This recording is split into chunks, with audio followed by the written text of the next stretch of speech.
Les temps sont durs pour l'hôtellerie-restauration après des mois de fermeture ces 2 dernières années. Voilà que les prix alimentaires s'envolent, que la main-d'œuvre se fait difficile à trouver. Et il faut aussi, Alban le disait à l'instant, rembourser les prêts garantis par l'État. Alors y a-t-il des innovations pour cela? On en parle avec la fondatrice du Food Hotel Tech, salon qui ouvre ses portes ce matin à la Villette. Bonjour Karen Serfati. Bonjour Dimitri. Bienvenue sur Europe 1. Food Hotel Tech, tout un programme, l'innovation des startups et les nouvelles technologies au service des métiers de l'hospitalité. C'est en gros le concept du salon.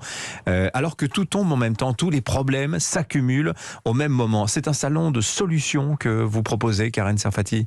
Tout à fait. Ce sont des solutions qui facilitent la vie des hôteliers et des restaurateurs.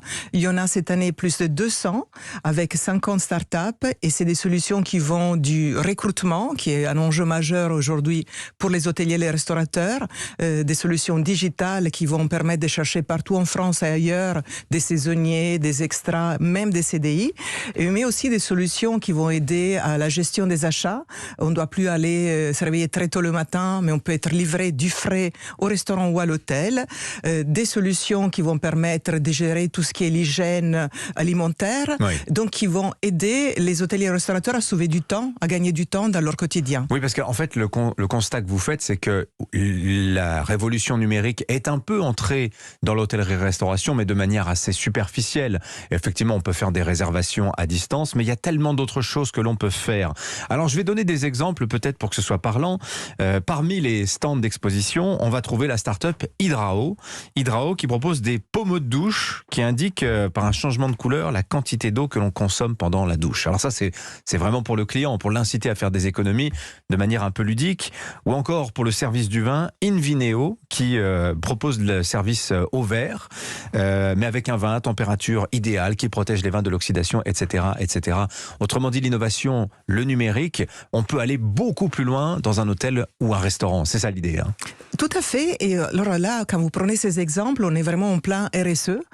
Donc, vous avez des solutions qui vont permettre d'économiser de l'énergie, d'économiser de l'eau et aussi de permettre au back-office, donc à l'intérieur de la cuisine ou dans les bureaux, d'économiser énormément de papier et en même temps de rendre la vie des hôteliers et des restaurateurs beaucoup, beaucoup plus facile. Est-ce que ça va faire revenir la clientèle? Parce que c'est ça aussi le grand enjeu, alors que l'été se profile. On voit que la clientèle, elle a un peu changé quand même depuis 2 ans, depuis la crise du Covid. Karen Serfati, qu'est-ce qu'ils disent les professionnels? Alors, Dimitri, je vais vous surprendre, mais cet été, elle se présente rose. Les clients sont de retour, fondamentalement beaucoup de Français et d'Européens. Les Américains sont aussi là. Donc, l'enjeu majeur, c'est d'avoir suffisamment d'employés pour pouvoir faire tourner la boutique. Oui. Mais on dit qu'il en manque 1 sur 3. Si on prend la cuisine, la salle, c'est 1 salarié sur 3 qui a disparu en l'espace de 2 ans. 360 000 postes sont à pourvoir aujourd'hui en France. Terrible. C'est terrible, c'est un enjeu majeur parce qu'aujourd'hui, qu'est-ce qu'on recherche quand on va à l'hôtel, quand on va au restaurant? C'est avoir une expérience client. Pendant cette pandémie, on a tous commandé à la maison, on s'est fait livrer quelques repas à la maison, donc on sait bien que si on veut juste bien manger, on peut se faire livrer à la maison. Alors quand on va au restaurant et quand on va à l'hôtel, on recherche une expérience, un moment particulier, et ce moment est aussi donné, disons, beaucoup par l'employé, le serveur, qui nous fait vivre un moment particulier. Mais alors que peut l'innovation, que peut la tech pour faire revenir des salariés dans ces secteurs où l'on sait il y a des problématiques de salaire, des problématiques d'organisation de vie, on n'a plus envie de travailler le dimanche ou tous les samedis soirs? Alors, il y a différentes solutions, mais les solutions digitales vont permettre de chercher vraiment partout en France, parce qu'on est sur le web, et des personnes qui vont donner, par exemple, les horaires dans lesquels ils seraient disponibles. Et des algorithmes très particuliers vont matcher les demandes de l'hôtelier ou des restaurateurs avec les demandes des saisonniers ou des extras.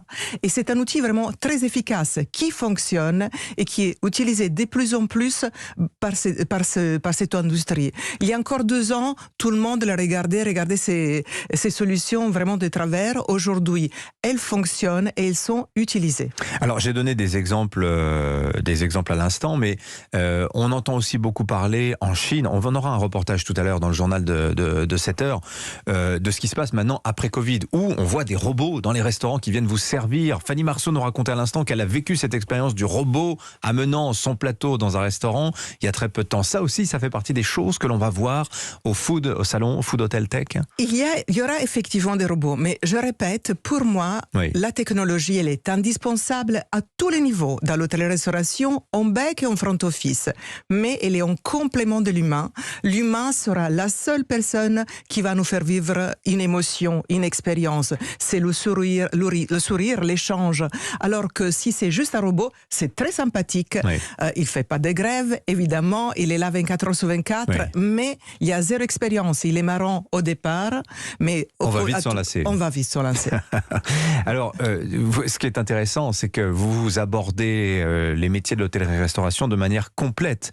C'est-à-dire que, par exemple, on peut faire encore des choses en termes de système de paiement, en termes de commandes aussi à l'avance pour un service optimum où on perd pas de temps. La commande est déjà passée à l'avance au restaurant. Ce sont toutes ces choses-là que l'on va découvrir à votre salon qui, par ailleurs, je le signale, est réservé aux professionnels. C'est pas un salon grand public. Alors, effectivement, si je peux le dire, Food Hotel Tech ouvre ses portes dans 4 heures au 20 avenue de la Porte de la Villette au Paris Event Center.